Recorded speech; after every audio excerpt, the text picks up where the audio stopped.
174 manatdan ünvanlı sosial yardım düzəlmişdi bizim ailəyə ki, güya 174 manatdan dolanacaq.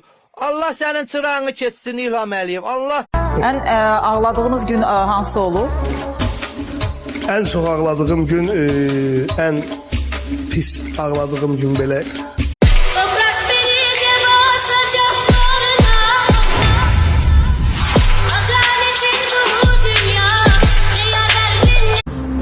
Bu toprak sevdiklerimizi aldığı için mi böyle güzel kokuyor?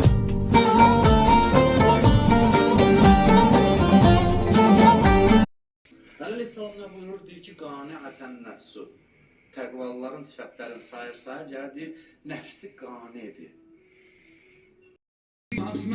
Ana da deyir balasına, oncu veya canlısan, axır sən nişanlısan, qızlar razılaş kinən. 44 günlük müharibədə cənab İlham Əliyev prezidentimiz elə bir tarix yazıb ki, Allah prezidentimizi qorusun. Siyavuş Novruzov'un birazca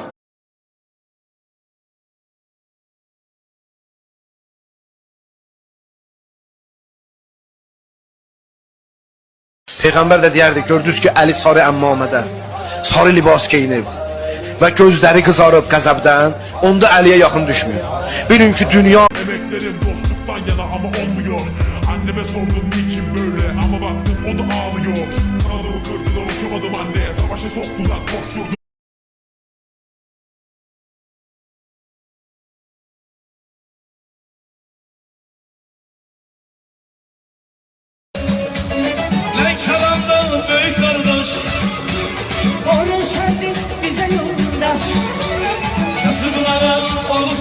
Ay Allah, videomu hiç beğenmedim. TikTok videomu.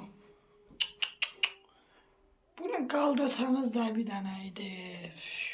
Rövşən yuxuma gəlib deyirdi ki, ağlama, göz yaşını heç kim görməsin ana, düşmənlər sevinməsin sənin göz yaşlarına.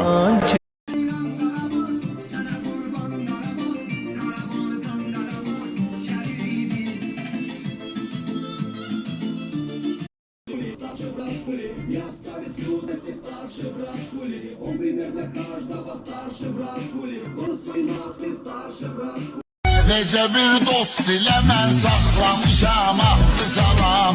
Öləni can düşünürdüm, edəli dostu tutam.